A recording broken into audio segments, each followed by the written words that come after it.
Buenas tardes, desde León, Guanajuato les saludamos. Sí, él es José Luis, yo soy Conchita Bolaños. Hoy nos toca compartir un tema muy bonito. Sí, a mí me gustó mucho porque es palabra de Dios. Entonces, le voy a dar paso a Bolaños.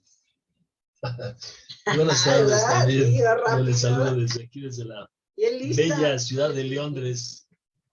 Pues es una bendición para nosotros el que nos tomen en consideración para tratar de exponer un poco de la palabra de Dios, dar un poco de lo que Dios nos ha bendecido a nosotros.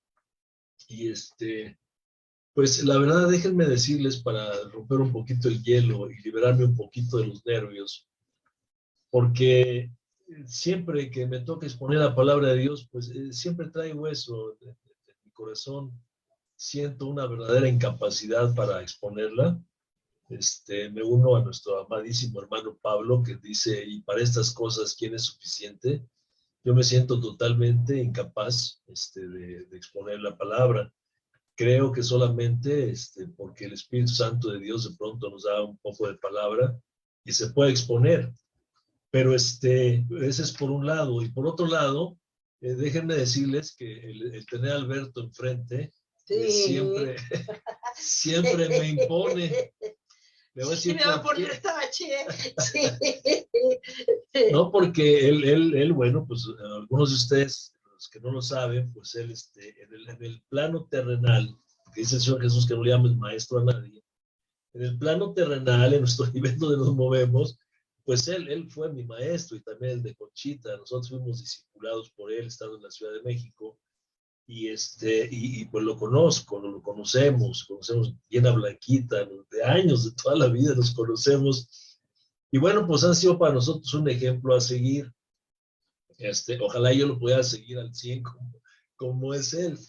Pero siempre, la verdad es que siempre me impone, ¿no? Porque mi deseo, obviamente, el deseo de todo alumno es honrar a su maestro y que el maestro pues, le ponga buena calificación. Déjenme comentarles, en una ocasión cuando estábamos impartiendo el curso Enseñando a Jesucristo en las prisiones, allá yo estaba en el reclusorio sur y ya teníamos algún tiempo dando el estudio, impartiendo el curso. Ya sabe, yo era el flamante instructor. Y un día en el salón de usos múltiples donde tomábamos las instrucciones, ahorita se va a acordar Beto, pues nos tocó a nosotros también tomar el estudio y hacer el examen y todo. Y el flamante maestro, o sea yo, el que estaba impartiendo el curso, se sacó la fabulosa calificación de un 2. Y esto me dio muchísima pena, ¿no? ¿Cómo es posible que tú que estás impartiendo el estudio, pues tengas esa calificación? Sí, me impactó mucho esa situación. Pero creo que era necesario y seguirá siendo necesario que siempre estemos siendo corregidos, que siempre estemos siendo instruidos y siempre estemos siendo corregidos. Porque si no, no hay otra forma de que nosotros podamos avanzar, de que nosotros podamos continuar en este camino en el cual el Señor nos ha puesto. El tema que vamos a compartir el día de hoy tiene que ver un poquito con eso, ¿no? Ahí le puse mal, se me fue el tema, el título, pero es las bendiciones de la obediencia a la ley de Dios. Las bendiciones de la obediencia a la ley de Dios. Nosotros sabemos que si no obedecemos el mandamiento, no vamos a tener bendición. De hecho, la bendición está a través de la obediencia. En este salmo, el Salmo 19, si me acompaña ahí en su Biblia, el Salmo 19 es un salmo, es un canto que entonamos desde que me encontraba en la prisión. Muy bonito, quiero que me acompañe ahí. Vamos a leer desde el versículo 7 hasta el verso 11. Los muy conocedores de la palabra de Dios dicen que está dividido en 3 partes. Y para mí, yo más veo una, pero tomo este texto para compartirlo, si Dios me permite. Dice en el verso 7, dice, la ley de Jehová es perfecta, que convierte el alma. El testimonio de Jehová es fiel, que hace sabio al sencillo. Los mandamientos de Jehová son rectos que alegran el corazón. El precepto de Jehová es puro que alumbra los ojos.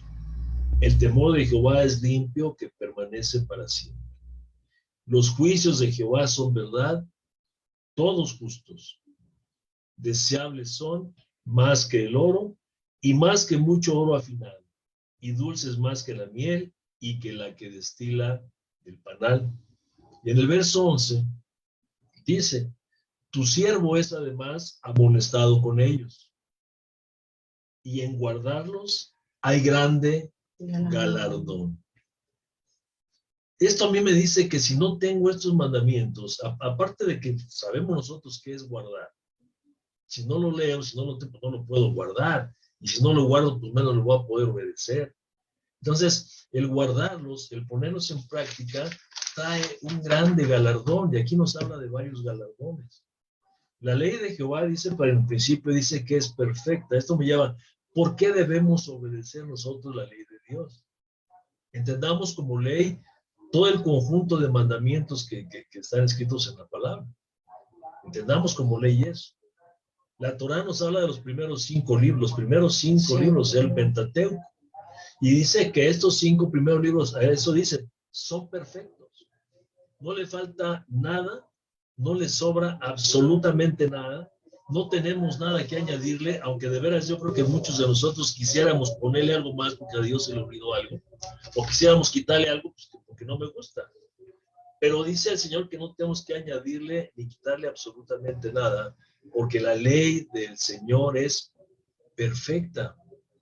A través de estos primeros 5 libros, yo considero de esta manera, es que tenemos toda la base sólida de lo que nosotros somos, de nuestro cristianismo.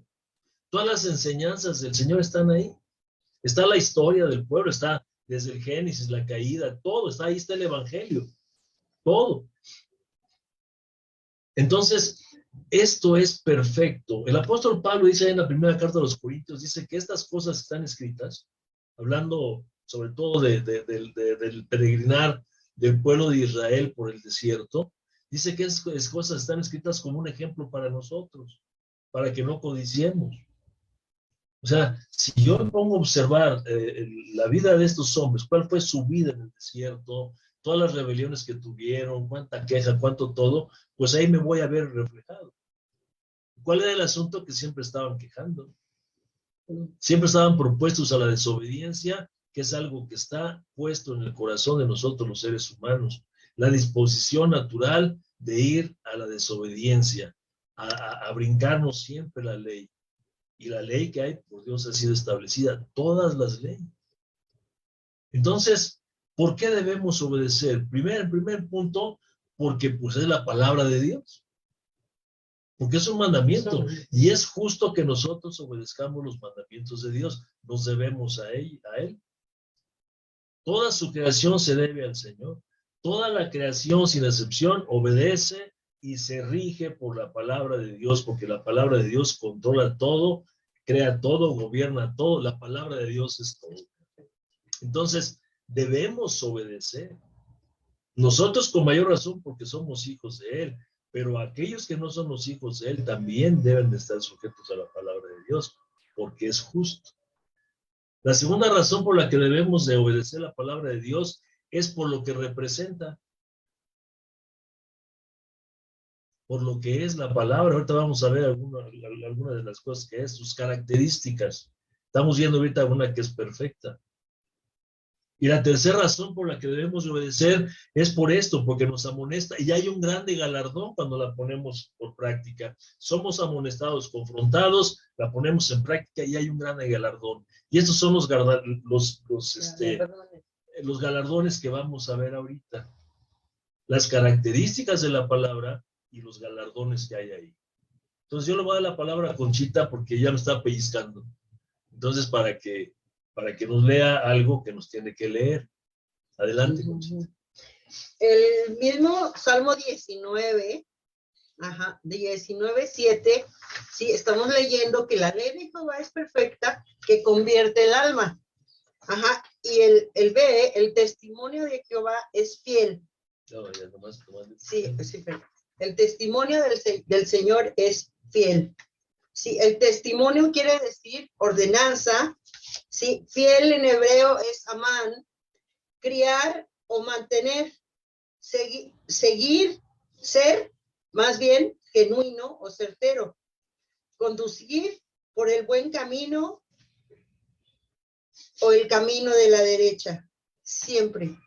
El testimonio del Señor es fiel. ¿Sí? Entonces, dice en Isaías 30:21, dice, entonces tus oídos oirán a tus espaldas palabra que diga, este es el camino, andad por él. Y no echéis a la mano derecha, ni tampoco torzáis a la mano izquierda. Sigue derecho, sigue el camino. La fidelidad, así es, ser fiel, ¿verdad? Ser un solo camino, sí, derecho. No te vayas a la derecha, como le decimos a nuestros hijos, ¿verdad? No te vayas a la derecha, no te vayas a la izquierda. Mira, por favor, vete por este camino, ¿verdad? Entonces, el testimonio del Señor es fiel, ¿sí? Tan fiel es el Señor, su testimonio, ¿sí?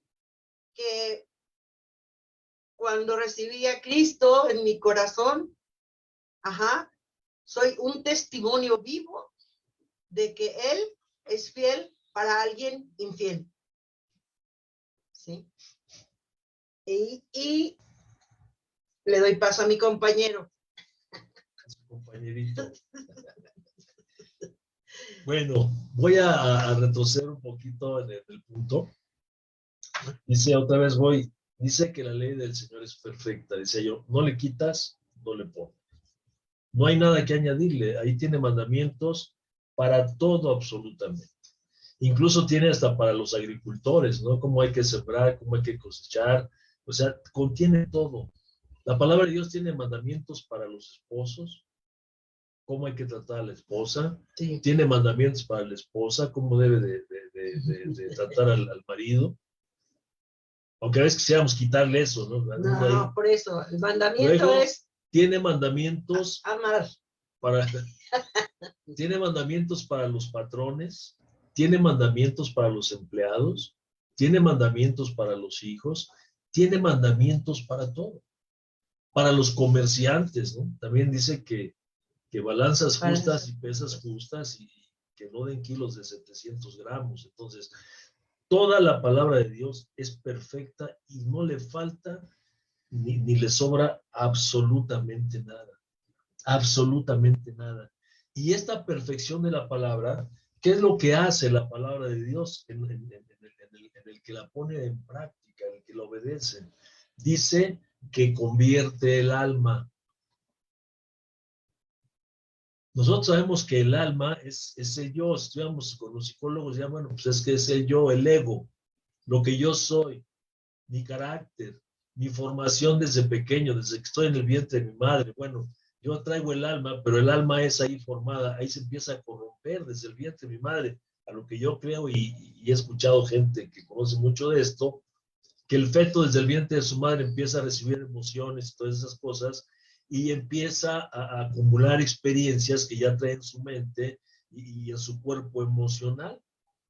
Entonces, en la medida que vamos viviendo, venimos a este mundo, y empezamos a tener vivencias, se empieza a formar nuestro carácter. Esto es lo que yo soy. El alma pura que nos dio Dios se empieza a corromper. Y esta alma corrompida, ahí está el pecado, ¿no? La disposición natural, la desobediencia, ya está llena de corrupción. Y todas las consecuencias por esta corrupción, pues llega un momento en que el ser humano anhela ser libre de esto. ¿Qué hago yo para salir de esta situación? ¿Qué hago para ser transformado? Hay cantidad de grupos de autoayuda por todos lados, ¿no? Terapias aquí, terapias acá, por todos lados existen. Y de alguna manera son buenas y llegan y cumplen un propósito en cuanto a dejar ciertos hábitos. Pero como es solamente en la carne, se dejan unos hábitos para tomar otros. Un ejemplo, la persona que tiene una adicción deja la adicción, pero adquiere otros hábitos ahí. porque tiene que suplir algo. Aquello que se quedó vacío tiene que ser llenado con algo, porque está en la carne. Entonces, solamente la perfección de la palabra de Dios es lo que empieza a obrar en el alma del hombre, en el alma del ser humano. Por eso decía ahorita Conchita, el testimonio es fiel, yéndonos a la segunda parte. El testimonio del Señor es fiel. ¿Dónde radica la fidelidad? Bueno, pues viendo las obras del Señor, ¿no? Viendo la fidelidad de Dios. El testimonio de Dios es fiel. Y dice que este testimonio fiel hace sabio al sencillo. Cuando hablamos nosotros de sencillez, estamos hablando, de acuerdo a lo que está hablando el diccionario, dice que una persona es sencilla, es una persona simple. Y no es simple así que sea muy, ¿cómo decimos nosotros? Sin chiste. No, es que es muy simple en su trato, es muy así, muy agradable, ¿no? No. No se refiere a eso, es simplón, sin gracia, sin nada, ¿no? Simplón, digamos eso. Es una persona ignorante. Es una persona, dice el diccionario, no yo, es una persona tonta. Y es una persona que se puede seducir con facilidad. Santiago diría, el hombre de doble ánimo es inconstante en todos sus caminos. Despierta un día de un estado de ánimo, de al rato tiene otro estado de ánimo, es cambiante. Ahorita escucha a una persona y cree lo que esta persona le dice, pero en tanto llega otra y le empieza a hablar de otra manera y ahora cambia lo que cree y empieza a creer otra cosa. De eso, mis amados hermanos, está lleno nuestro mundo, ¿no? Está lleno nuestro mundo de gente que anda de arriba para abajo, corriendo por todos lados. Dice la Escritura que andan corriendo por todos lados, buscando la palabra y ellos no la encuentran. ¿Por qué? Porque un día encuentra una cosa, al rato cambia, ¿no? Y entonces, la palabra de Dios, el testimonio fiel de Dios hace sabio al sencillo. Lo ubica, lo pone en un lugar determinante. ¿Cómo lo hace? Obviamente, pues hay que obedecer, hay que poner en práctica. El apóstol Pablo nos habla ahí en la carta a los Efesios, en el capítulo 4, dice, hablando de nuestro Señor Jesucristo, dice que él mismo instituyó, él dio ministerios de servicio en la iglesia, ¿no? Dice que él mismo instituyó los apóstoles, otros profetas, maestros, evangelistas y pastores.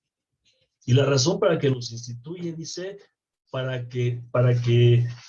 la perfección de los santos. O sea, ya somos santos porque el Señor nos apartó, pero no somos perfectos. Entonces tenemos que recibir instrucción y capacitación, de estar estudiando la Biblia. Estos 5 ministerios se encargan de estarnos enseñando la palabra de Dios. Dice, para que seamos instruidos. ¿Y para qué? Para que ya no seamos llevados por doquiera, dice, de toda corriente de doctrinas. Porque eso es lo que sucede con el hombre sencillo, con el hombre tonto, con el hombre ignorante, que es llevado por doquiera. Entonces, la palabra de Dios empieza a cumplir ese propósito. Darle sabiduría a alguien que carece completamente de ella. Ni siquiera inteligencia, no hablemos de sabiduría. Y entonces el salmista, el Salmo 119, dice, el salmista dice, me has hecho más sabio que mis enemigos. Y ahorita vamos a ver cómo es que se hizo sabio. Sí, no fue solamente escuchando, ni leyendo. Dice, me has hecho más sabio que mis enemigos con tus mandamientos, porque siempre están conmigo. Más que todos mis enseñadores he entendido, porque tus testimonios son mi meditación. Ahí está la clave. Dice, son mi meditación. Es una persona que está escuchando la palabra de Dios o la está leyendo y se pone a meditar y a reflexionar. A ver, ¿qué es lo que me está diciendo la palabra? ¿Qué me quiere decir Dios en esta palabra? ¿Cómo la puedo aplicar a mi vida? ¿Qué es lo que Dios intenta quitar de mí o poner en mí? Y es esta meditación de la palabra de Dios la que empieza a darle al hombre un poquito de sabiduría. Ah, entonces el Señor quiere esto. Ah, entonces la palabra de Dios me sirve para esto. Y el hombre sencillo empieza a tener bases firmes y sólidas. Y empieza a caminar por lo que ha recibido de la palabra de Dios. Por eso es que la palabra de Dios hace sabio al sencillo. Cuando nosotros caminamos por lo que dice la palabra de Dios, empezamos a caminar con sabiduría divina. Y me regreso otra vez al principio, porque esto es lo que va a hacer la conversión del ser humano. Porque, pues yo no sé si usted esté de acuerdo, pero déjeme decirle, no tiene que estar de acuerdo conmigo, solamente queremos compartir. En la iglesia, lo que nosotros conocemos como iglesia o en la congregación, yo creo que tenemos mínimo tres tipos de personas. Unos que creen, otros que han creído verdaderamente y que han alcanzado la salvación por medio de la fe, a través de la fe, como dice el apóstol Pablo, por medio de la fe, y esto no de nosotros, pues es un don de Dios. Pero otro tipo de personas que no solamente, o sea, que son salvos, pero que su alma sigue, de hecho nuestra alma sigue corrompida, pero vemos gente que tiene años y años y años en el cristianismo, pero continúa con los mismos hábitos, con los mismos vicios, y es una cosa impresionante, ¿no? Que sigue sufriendo es que ya soy cristiano, y es que yo tengo a Cristo, y es que yo creí verdaderamente, pero sigue luchando con la carne, ahí está, con esa lucha, ¿no? No hay eso que nosotros conocemos como una conversión. Una conversión. Pablo dice que de modo que si alguno está en Cristo, nueva criatura es. Las cosas viejas pasaron, ahora todas son hechas nuevas. No habemos perfectos. No habemos en este mundo perfectos. Ni es más, ni vamos a alcanzar la perfección en este plano terrenal. De una vez, apréndaselo, si no lo ha leído, apréndaselo para que no se sienta usted frustrado. Lo mejor que podemos hacer nosotros, los creyentes, los verdaderamente creyentes, yo me considero hermano, no me lo tome como jactancia. Yo soy un verdadero creyente, yo soy un hijo de Dios. Yo tengo la salvación y la vida eterna. Y sé de lo que le estoy hablando. Yo sé de las luchas que se tienen en el alma contra el yo, contra esa carne, con ese viejo hombre que siempre se quiere levantar y está ahí luchando y está peleando. Yo sé de eso, mi hermano. Entonces, por esa razón vemos esta situación. Entonces, no vamos a alcanzar la perfección en este plano. No la vamos a alcanzar. Lo mejor que podemos hacer nosotros día con día es el anhelo de ir mejorando, de ser mejor el día de hoy que ayer. Pero si eso no está en el corazón de una persona que se dice creyente, híjole, mi hermano, discúlpeme, pero esa conversión o esa salvación está en duda. Está en duda. Y no se lo digo yo porque a mí se me ocurra, se lo digo porque nuestro Señor y Salvador Jesucristo, Él dijo, por sus frutos los conoceréis. Se conoce el árbol. ¿No? El árbol malo no puede dar buenos frutos, ni el árbol bueno dar frutos malos.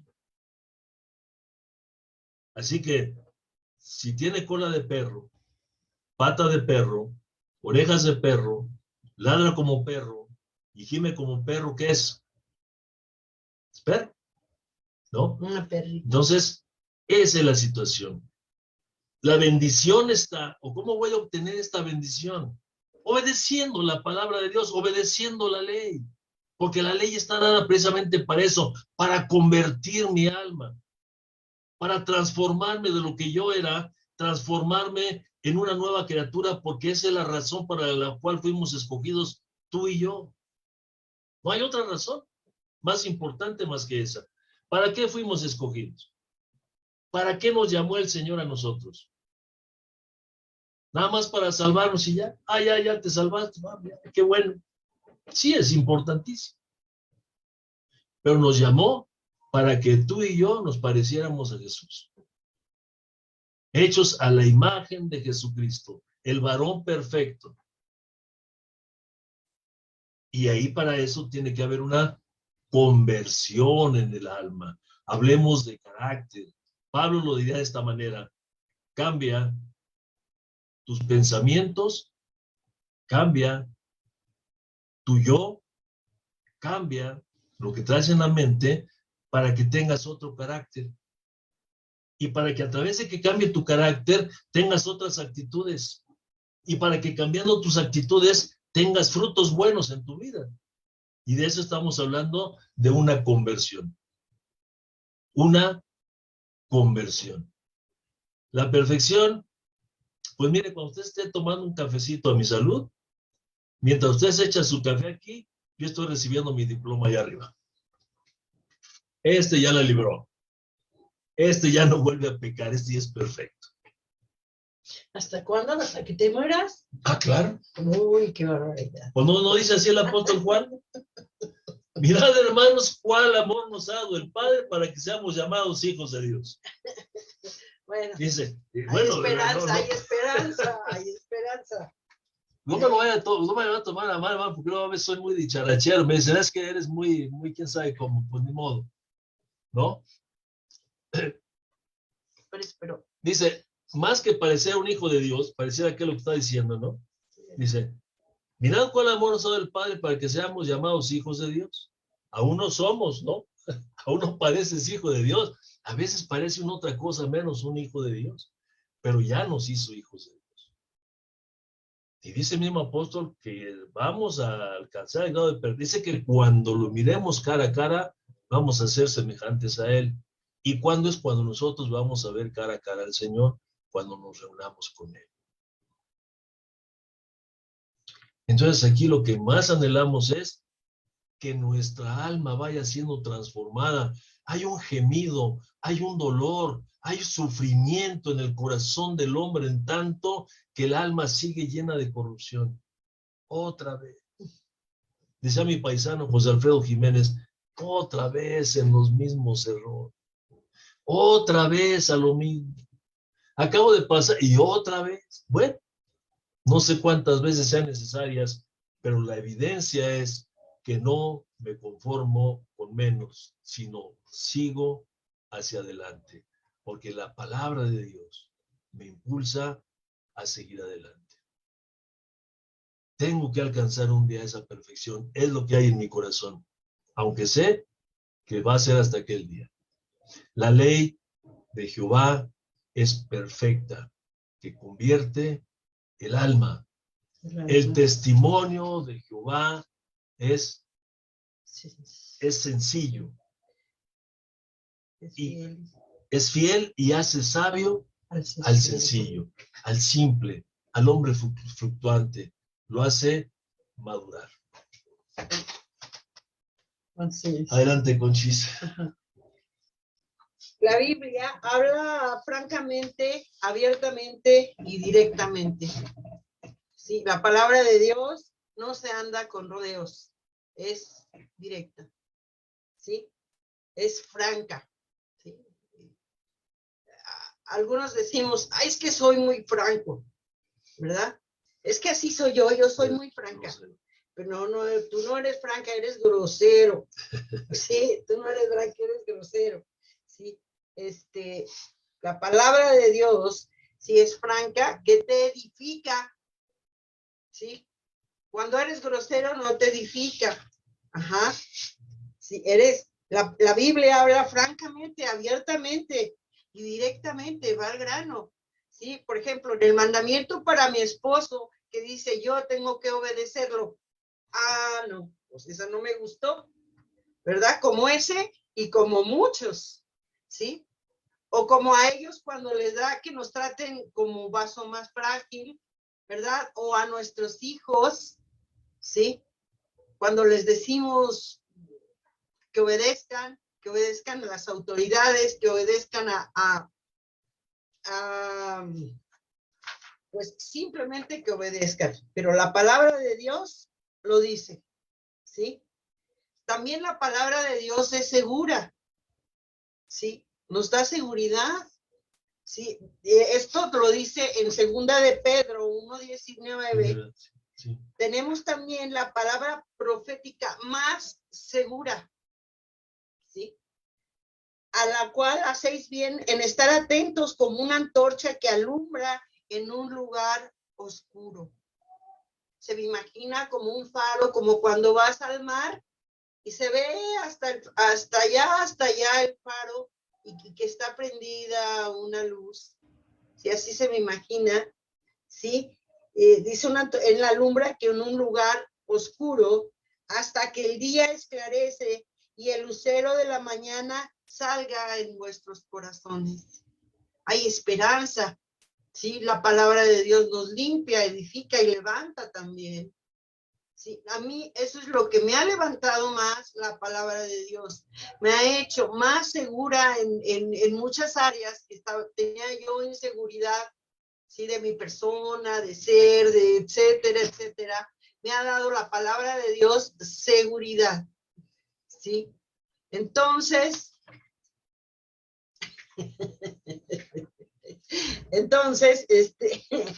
también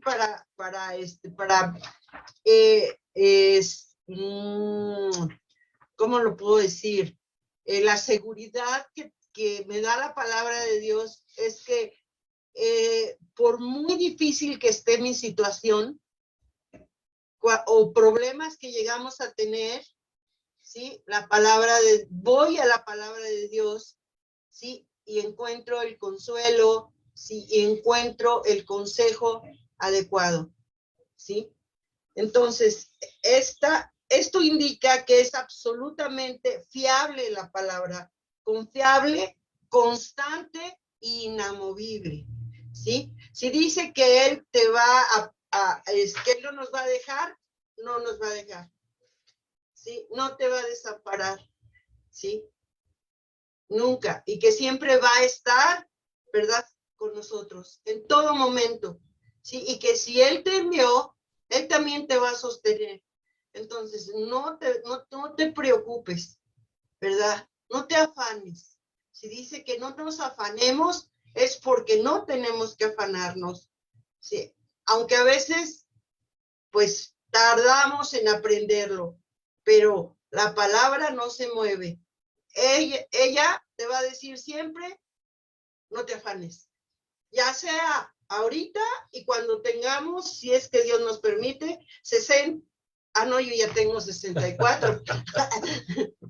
O sea, cuando tengas 80 años, si Dios permite, te va a seguir diciendo, no te afanes. Sí. Así como nos lo dijo desde el principio, la palabra de Dios siempre es. Si dice, ¿verdad? Si dice que va a estar contigo, es porque va a estar contigo. Ajá. Entonces, los mandamientos, dice ahí, son rectos, y lo que hacen en el corazón del creyente, dice, alegran el corazón. ¿Quién no se va a alegrar ante la fidelidad de la palabra de Dios? gozo.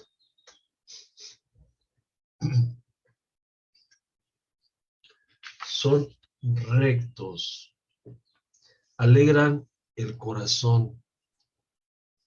De alguna manera, cuando hablamos de corazón, o cuando la Biblia nos habla del corazón, pues nos puede hablar de una manera directa acerca del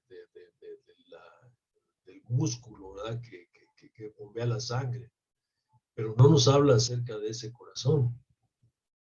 Cuando habla en otro sentido de corazón, habla del asiento de nuestras emociones, de nuestros sentimientos, de nuestros pensamientos o de nuestra voluntad.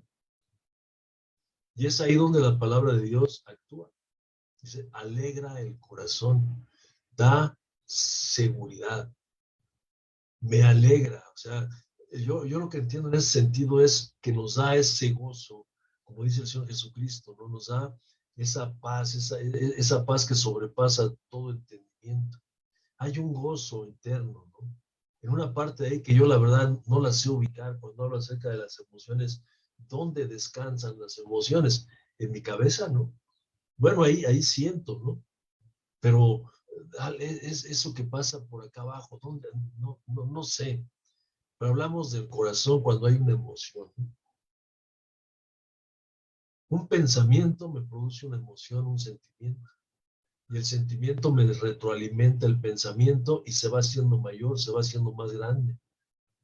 De tal manera que entre más veo la rectitud de la palabra de Dios, la rectitud y esta fidelidad, porque recto nos habla de algo, como decía ahorita Conchita, inamovible, que es en una línea, que no falla, que no dice ahorita sí y mañana no, sino que es, como dice el apóstol, ¿verdad? Dice que todas las promesas en él son sí y amén.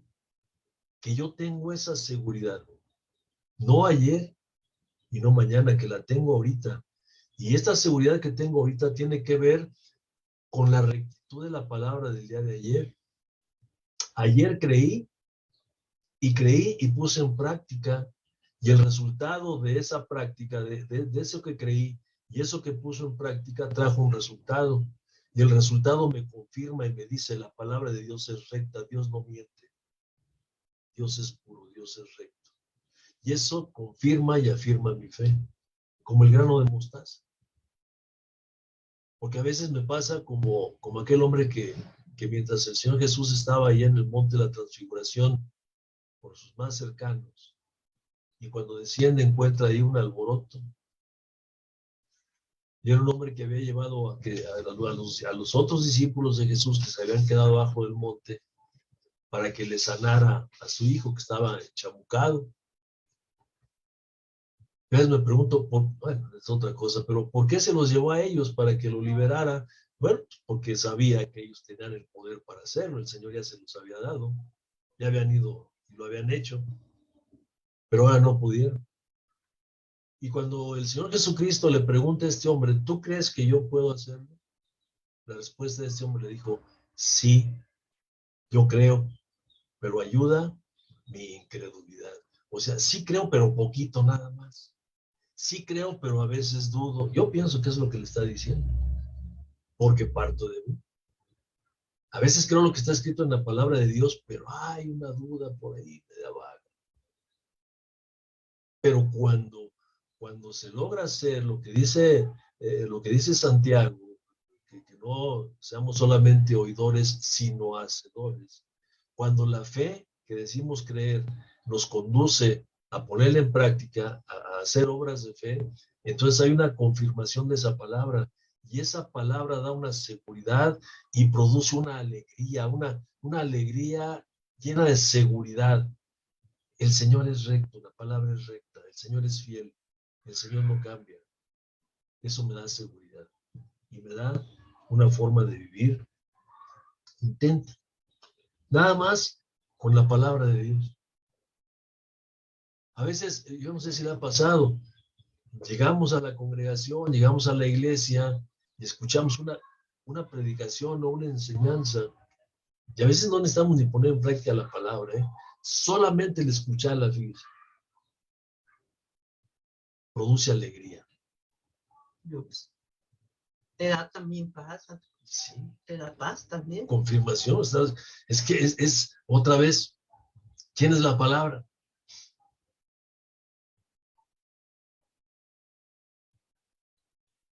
Y penetra. Y produce alegría, produce gozo, produce seguridad. Y si nosotros vamos ahí al libro de Nehemías, en el capítulo 8 de Nehemías hay un pasaje que, ¿cómo me impacta eso de verdad? Cuando dice que trajeron el libro de la ley, mire, vamos para allá y lo leemos, ¿no? Vaya para allá, abra su Biblia, por favor, en Nehemías capítulo 8.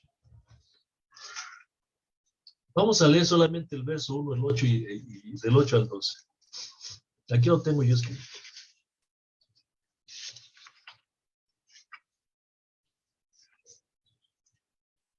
Dice Nehemías capítulo 8, verso 1. Dice, y se juntó todo el pueblo como un solo hombre en la plaza que está delante de la puerta de las aguas. Y dijeron a Esdras, el escriba, que trajese el libro de la ley de Moisés, la cual Jehová había dado a Israel, y leían en el libro de la ley de Dios claramente y ponían el sentido de modo que entendiesen la lectura. Y Nehemías, el gobernador, y el sacerdote Esdras, escriba, y los levitas que hacían entender al pueblo, dijeron a todo el pueblo: Día santo es a Jehová nuestro Dios. No os entristezcáis ni lloréis, porque todo el pueblo lloraba oyendo la palabra de la ley. Primero, produjo quebrantamiento. Un pueblo que había vivido ya sin ley, habían hecho lo que querían ahí en el pueblo. Cuando es expuesta la palabra, viene la confrontación, lo que dice al último, el versículo 11, ¿verdad? Confronta la palabra de Dios. Se ponen a llorar. Se ponen a llorar. Y les dice: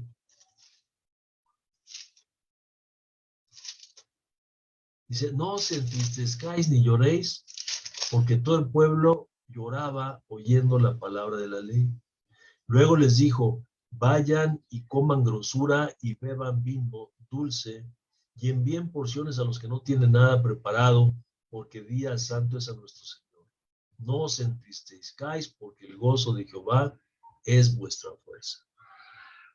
Los levitas pues hacían callar a todo el pueblo, diciendo: callad, porque es día santo, y no os entristezcáis otra vez. Y todo el pueblo se fue a comer y a beber y a obsequiar porciones y a gozar de grande alegría, porque habían entendido la palabra que se les había sido enseñada. Entendieron el mensaje y fueron llenos de gozo y alegría, y empezaron a compartir lo que traían. Otra vez volvemos al punto: la ley de Jehová es perfecta y convierte el alma, transforma al hombre. De una bestia por allá salvaje, le cambia el corazón.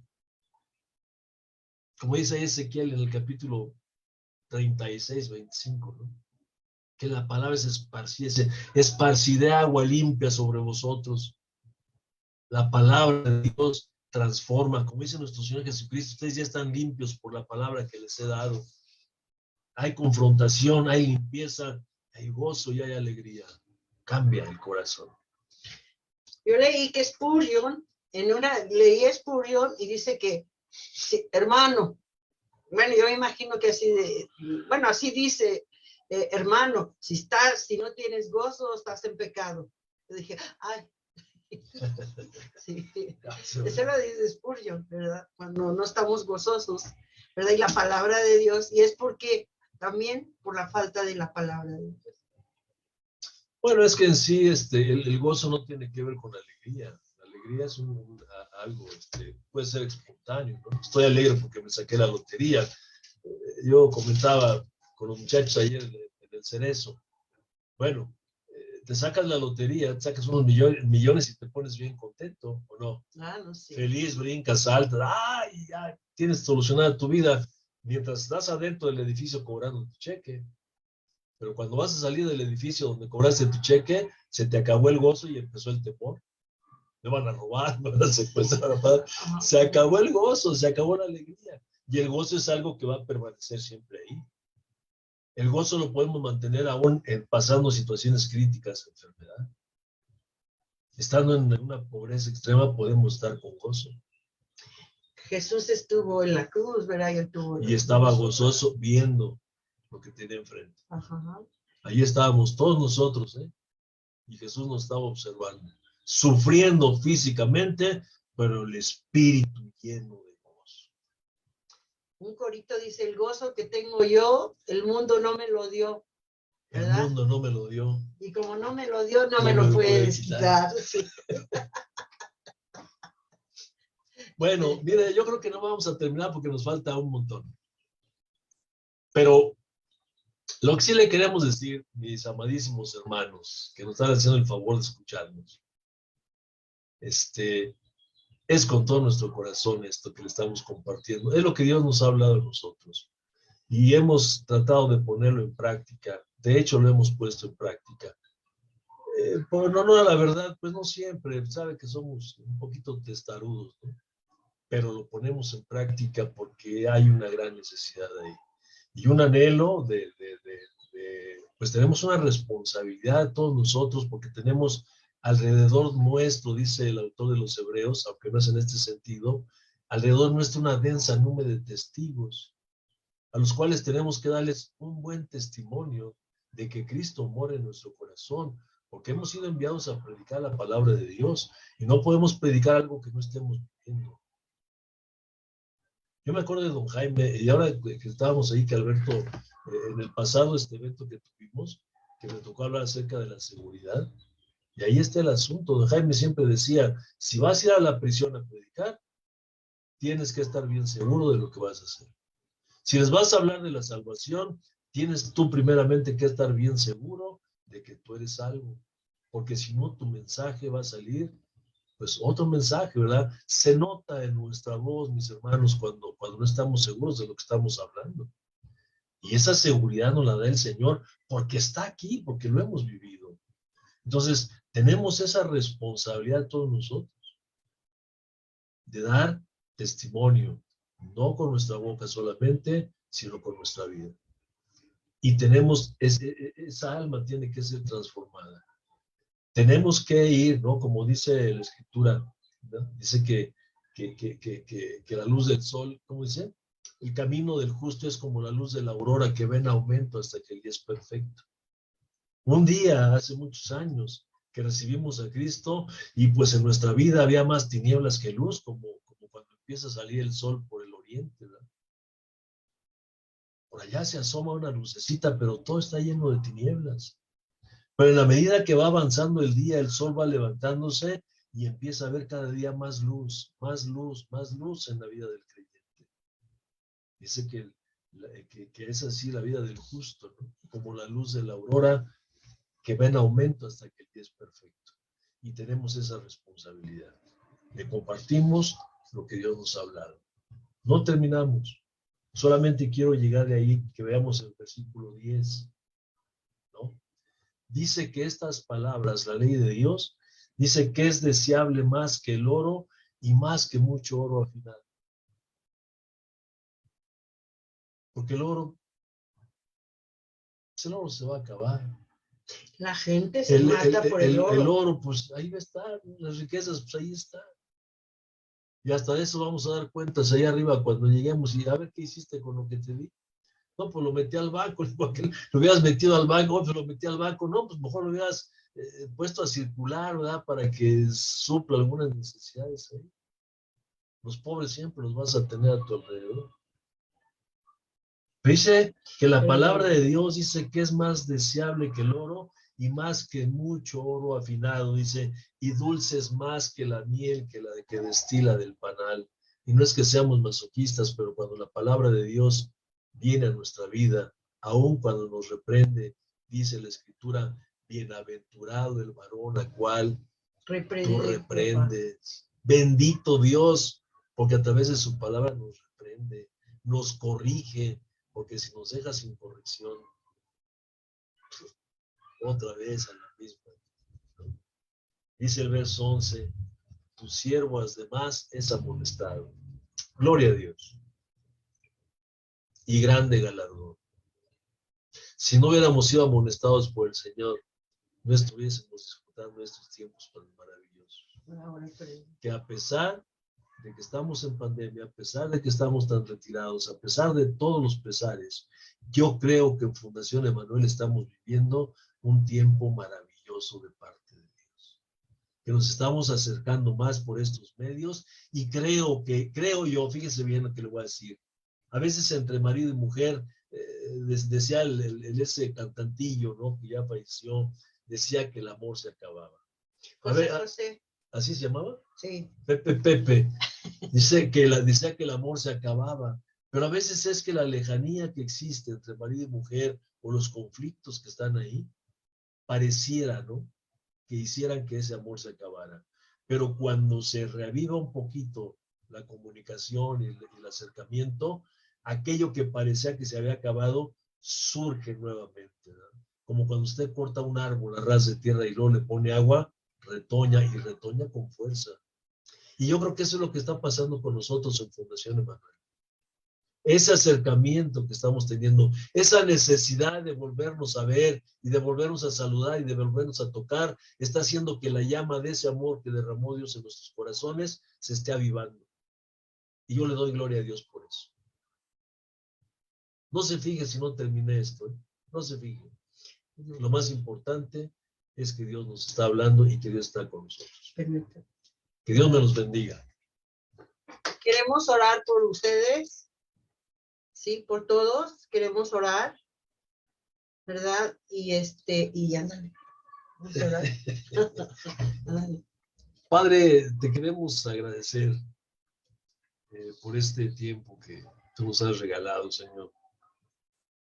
Sabes que lo hacemos con todo nuestro corazón y con una profunda gratitud hacia ti, Señor. Sí, Señor. Y por esa gratitud que hay en nuestro corazón, porque tú has hecho nuestra vida, te queremos rogar por todos y cada uno de nuestros hermanos que están hoy en esta reunión. Pedirte, Señor, que si algunos están pasando por aflicciones, tribulaciones, aún en pruebas en su matrimonio, tú estés obrando en ellos, Padre, como lo has hecho en nuestra vida. Si bien es cierto que no somos perfectos, no somos perfectos, pero hacemos lo que el apóstol Pablo hacía. Olvidamos el pasado y seguimos hacia adelante, Señor. Olvidamos el pasado y seguimos hacia adelante. Queremos llegar a la meta, Padre. Y te pedimos que tú hagas eso en el corazón de nuestros hermanos. Que olviden el pasado y que sigan hacia adelante. Que tú, Señor, derrames de tus bendiciones sobre todos y cada uno de ellos. Que si alguno está haciendo falta de dinero, Señor, en el aspecto económico le está haciendo falta algo, sé tú, Señor, su proveedor, porque tú eres nuestro proveedor, Señor, y tú no fallas. Si alguno está pasando por enfermedad, Padre, tú eres nuestro sanador. Y en el nombre de Cristo, Señor, te rogamos sanidad para cada uno de nuestros hermanos. Hacemos nuestra la palabra, Señor, que está escrita en el profeta Isaías y reconocemos, Señor, que tú te llevaste, tú a través de tu Hijo Jesucristo te llevaste las enfermedades en la cruz del Calvario, que el castigo de nuestra paz fue sobre él y que encontramos sanidad, Señor. Gracias, Padre, por este tiempo. Gracias, Señor, por darnos esta grande bendición, nuevamente te lo digo, de estar congregados en tu nombre.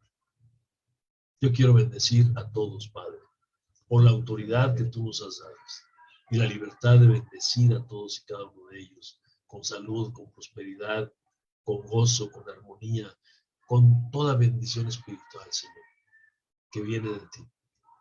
En el nombre precioso y bendito de Cristo Jesús. Gracias, Padre. Amén. Amén. Amén. Hermosísima palabra, hermosísima. En el Salmo 119, que lo citaste varias veces, el rey David dice en el versículo 97, dice, oh, cuánto amo yo tu ley. Todo el día es ella mi meditación. David estaba enamorado de la palabra de Dios. Enamorado. Y todos los que han hecho una diferencia en sus vidas y en el mundo y que han cambiado el mundo, han tenido este factor común, han amado la palabra de Dios. Por eso es que Dios a Josué y a ti y a mí nos dice, nunca se apartará de tu boca este libro de la ley, sino que de día y de noche meditarás en él para que guardes y hagas conforme a todo lo que en él está escrito, porque entonces harás prosperar tu camino y todo te saldrá bien. La verdad es que tenemos que enamorarnos de la Biblia, amarla, abrazarla, leerla, meditarla. Algo curioso allí en Josué 1:8 es que el hebreo es muy preciso cuando se escribe y se refiere a los artículos o a los objetos. Cuando habla de el templo utiliza el artículo neutro, cuando habla del arca utiliza el artículo neutro, casi durante todo el Pentateuco, cuando se refiere a la a los objetos, a los utensilios, el arca, utiliza siempre el artículo neutro, el arca, o sea, es una cosa. Pero cada vez que habla sobre la palabra, sobre la ley, utiliza un artículo personal, utiliza un pronombre personal, de persona. La ley, como si estuviera hablando de una mujer, el libro, como si estuviera hablando de un hombre. Y aquí en Josué 1:8 dice, nunca se apartará de tu boca este libro, usa el pronombre personal, dice, meditarás en él, está hablando de meditar en una persona, y dice, para que guardes y hagas conforme a todo lo que en él está escrito. Eso confundió y pues mantuvo a los eruditos antes de Cristo pues aturdidos, porque es un error ortográfico. De hecho, es un error ortográfico porque no le puedes atribuir un pronombre personal a una cosa, a un papiro, pues, ¿no? Hasta que llegó la revelación en el Nuevo Testamento, y el apóstol Juan, por el Espíritu Santo, escribió: en el principio era el Verbo, y el Verbo era con Dios, y el Verbo era Dios. La palabra, la ley, la Biblia es Jesús, es Jesús. Y enamorarnos de Jesús es enamorarnos de la Biblia, es enamorarnos de la palabra, es amar la palabra de Dios. Oh, cuánto amo yo tu ley. Es igual que decir, oh, cuánto amo yo a Cristo. Amas a Cristo, pero no lees la Biblia, no amas a Cristo. La verdad, te estás engañando a ti mismo. Crees que amas a Cristo porque cantas y porque alzas tus manos, pero no piensas en la palabra, no meditas, no obedeces como nos enseñaron José Luis y Conchita. Te estás engañando a ti mismo. Te han engañado. Amar a Dios, amar a Jesús, es amar la palabra de Dios. Y tú no tienes otra forma de demostrar que lo amas, sino amando su palabra. De verdad, muchísimas gracias. Esto pues nos debe pues simbrar. Alguien en el Facebook escribió un comentario y me gustó mucho porque dice, palabra severa es esta, pero es justa, recta y digna. Debemos amar la palabra de Dios. Muchas gracias. De verdad que es una exhortación para todos. La recibimos con gozo y disponemos nuestro corazón para enamorarnos de la Biblia. Muchas gracias, José Luis. Gracias a ti, Beto.